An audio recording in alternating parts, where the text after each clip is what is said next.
Hello students, welcome to GATE Wallah. कैसे हैं आप लोग? ये एक बहुत ही शानदार प्रॉब्लम है और अक्सर बच्चों को कंफ्यूजन होता है क्योंकि सिमिलर टाइप के दो प्रॉब्लम पूछे गए हैं प्रीवियस ईयर गेट में। एक में आप स्टडी फ्लो एनर्जी इक्वेशन का यूज कर सकते हैं और एक्चुअली स्टडी फ्लो एनर्जी का इक्वेशन का यूज दोनों में कर सकते हैं, लेकिन यहां पे जो इक्वेशन हम लोग यूज करने वाले हैं T2 by T1 is equal to P2 by P1 to the power gamma minus 1 by gamma, तो ये जो इक्वेशन यूज करने वाले हैं ये यहां तो यूज कर सकते हैं, बट जो दूसरा वाला प्रॉब्लम हमने सॉल्व कराया था वहां पे यूज नहीं कर। तो अक्सर बच्चों को कंफ्यूजन होता है सर यहां एग्जैक्टली क्यों यूज कर पा रहे हैं ये इक्वेशन। ठीक है, तो चलिए इसको सॉल्व करते हैं।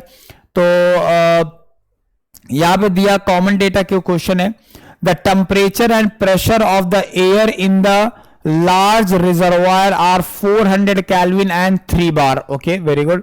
तो यहां पे या इस साइड पे एक रिजर्वायर लगा हुआ है जिसका टेम्परेचर जो गिवन है और प्रेशर जो यहां पे, मतलब यहां पे टेम्परेचर मैं बोलूं तो 400 केल्विन है और प्रेशर कितना दिया हुआ है, 3 बार प्रेशर गिवन है। ठीक है, a converging diverging nozzle at exit area of 0.005, right. यहां पे ये जो एरिया दिया हुआ है exit area that is 0.005 clear metre square, ये आपका एरिया गिवन है। is fitted to the wall and reservoir as shown in the figure. The static pressure of the air, अब यहां पे क्या है, एयर है जिसको आप आइडियल गैस मान सकते हो। अगर स्टीम गिवन होता तो फिर आप वो इक्वेशन नहीं यूज कर सकते जो हम लोग यहां पे यूज करने वाले हैं। और सबसे इंपॉर्टेंट पॉइंट है कि ये एक रिवर्सिबल एडियाबैटिक प्रोसेस है, मतलब आइसेंट्रोपिक प्रोसेस है। ये क्या है, राइट। और जो एक और क्वेश्चन ऐसे ही सिमिलर टाइप का पूछा गया था उसमें रिवर्सिबल तो था बट वो सॉरी उसमें एडियाबैटिक तो था पर रिवर्सिबल नहीं था, वो इरिवर्सिबल एडियाबैटिक प्रोसेस था। पर ये रिवर्सिबल एडियाबैटिक प्रोसेस है, तो यहां पे जो हम लोगों ने इक्वेशन डिराइव की थी फॉर आइसेंट्रोपिक फ्लो वो यूज कर सकते हो बेसिकली। इसके बाद और क्या पूछा, through the nozzle is 50 kilo pascal, तो यहां पे जो प्रेशर आ रहा है दैट इज 50 किलो पास्कल। ठीक है, the characteristic gas constant CP का वैल्यू, आर का वैल्यू गिवन है और गामा का वैल्यू गिवन है। अब एक काम करिए, यहां पे पहले आप T2 का वैल्यू निकाल लीजिए। देखो ये आइसेंट्रोपिक प्रोसेस है, राइट, रिवर्सिबल एडियाबैटिक। तो उसके केस में हमने आपको बताया था T2 by T1 is equal to P2 by P1 to the power gamma minus 1 by gamma, ये इक्वेशन हमने आपको बताया था। तो T2 बाई T, लेकिन यहां पे आपको रखना पड़ेगा क्या, कैल्विन में। तो यहां पे 400 कैल्विन ऑलरेडी गिवन है, इज इक्वल टू P2 का वैल्यू कर दे रहा है 50 किलो पास्कल और ये आ जाएगा बार में है तो ये 300 किलो पास्कल आ जाएगा to the power gamma value is 1.4 minus 1 by 1.4। तो यहां से आप T2 का वैल्यू निकाल लीजिए सबसे पहले, तो राइट यहां से कैल्विन में T2 का वैल्यू आप निकाल लीजिए, फिर देखते हैं क्या पूछा गया है। सो 0.4 डिवाइडेड बाई 1.4, ठीक है, और 50 divided by 300 to the power, तो ये बेसिकली 0.6 टाइम्स आ जाएगा अप्रोक्सीमेटली। और T2 को जब करेंगे तो T2 वैल्यू इसको 400 से मल्टीप्लाई हो जाएगा, तो ये 239.7 आ जाएगा, 239.73 केल्विन। ठीक है, चलिए देखते हैं अब पूछा क्या गया है, राइट। तो पूछा क्या गया है, the density of the air in kg per metre cube at exit of the nozzle, मतलब ρ2 का वैल्यू निकालना है। क्या निकालना है, ρ2 का वैल्यू निकालना है। तो ρ2 का वैल्यू निकालने के लिए हमें क्या करना पड़ेगा, अब m dot is equal to क्या होगा, रो AV का वैल्यू हो जाएगा, राइट। क्या हो जाएगा, रो AV। तो अब 2 पे क्या क्या गिवन है हमको ये देखिए, राइट। देखो A तो हमें पता है, राइट, A हमको पता है। अगर किसी तरीके से m का वैल्यू पता चल जाता है, ध्यान समझिएगा, तो आप इजीली इस बात को कर सकते हैं कि रो AV। अब जो एग्जिट पे वेलोसिटी है वो गिवन है क्या, द टेम्परेचर प्रेशर गिवन है और कन्वर्जिंग नोजल एरिया गिवन है at exit is fitted in, okay, 50 kilo pascal, okay. तो यहाँ पे देखो ये जो वेलोसिटी है यहाँ पे, वो वेलोसिटी तो बेसिकली हम लोग को दी नहीं है, तो इसके लिए काम करते हैं, PV is equal to MRT लगा देते हैं, राइट, ध्यान समझिएगा, PV is equal to MRT लगा देते हैं, राइट। तो वहां से हमको क्या मिल जाएगा, रो का वैल्यू हम लोग कैलकुलेट कर सकते हैं, ध्यान समझिएगा। मैं क्या बोल रहा हूं कि अगर टू का कंडीशन में आप लगाओ, P2 जो भी एयर निकल ले, P2 V2 is equal to M2 या M लिख लो, MRT2। अब यहां पे आप सोचिए, हमें निकालना है रो, रो क्या होता है, M बाई V, राइट। तो ऐसे लिख सकते हो, P2 is equal to M by V2 RT2। तो ये बेसिकली जो इक्वेशन, ये क्या बन रहा है, ये बेसिकली हमारा बन रहा है रो 2, और यही हमें निकालना है, यही निकालना है density of the air, right. तो रो 2 का वैल्यू बेसिकली क्या हो गया,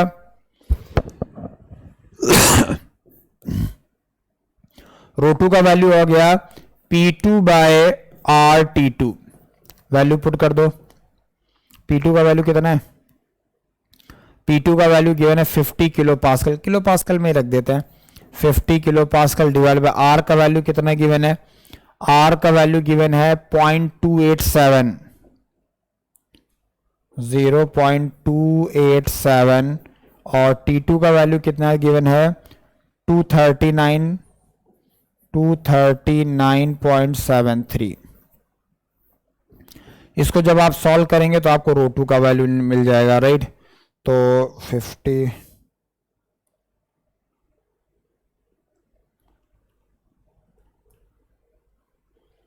तो ये आ रहा है मेरे हिसाब से 0.727, ये क्या रहा, 0.727। तो ये हमारा रो 2 का वैल्यू हो गया, ठीक है, रो 2 का वैल्यू हो गया, ये केजी पर मीटर क्यूब में आ जाएगा, केजी पर मीटर क्यूब में आ जाएगा।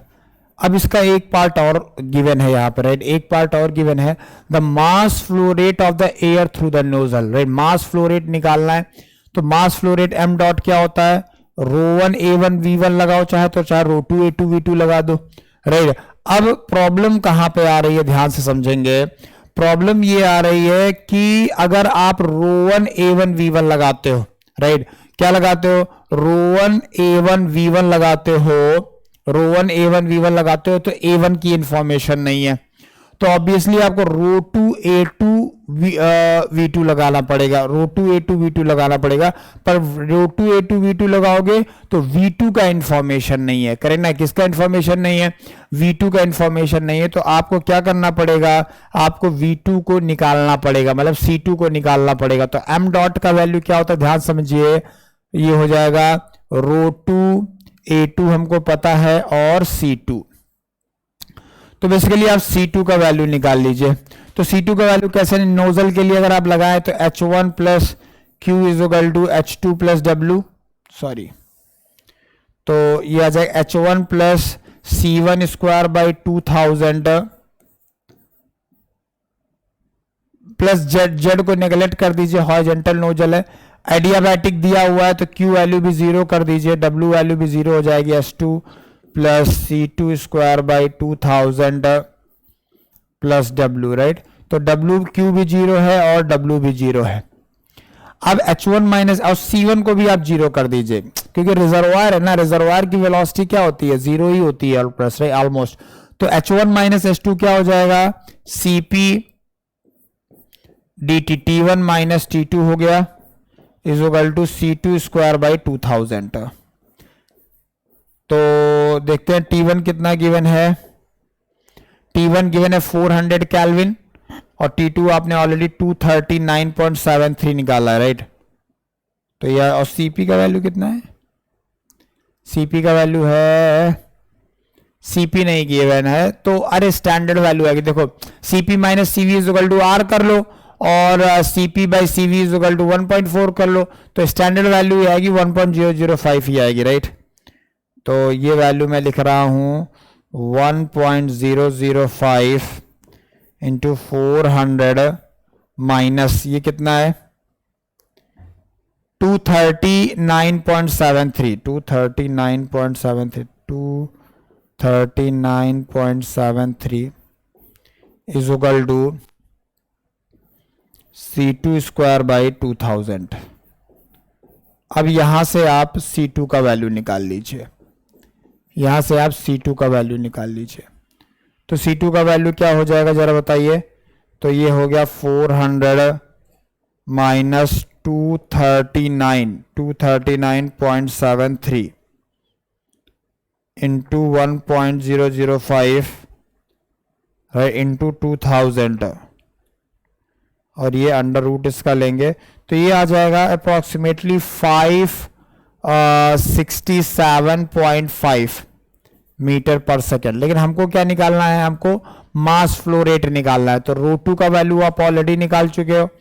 राइट, रो टू का वैल्यू आपने कितना निकाला है 0.727। राइट, तो इसको रखेंगे 0.727। एरिया का वैल्यू कितना गिवन है जरा बताइए, एरिया का वैल्यू कितना गिवन है, एरिया का वैल्यू गिवन है 0.005 इंटू C2 का वैल्यू है 567.5। तो यहां से m डॉट का वैल्यू आ जाएगा तो इंटू कर दीजिए 0.005, ये एरिया का वैल्यू हो गया इंटू 0.727 कर दीजिए।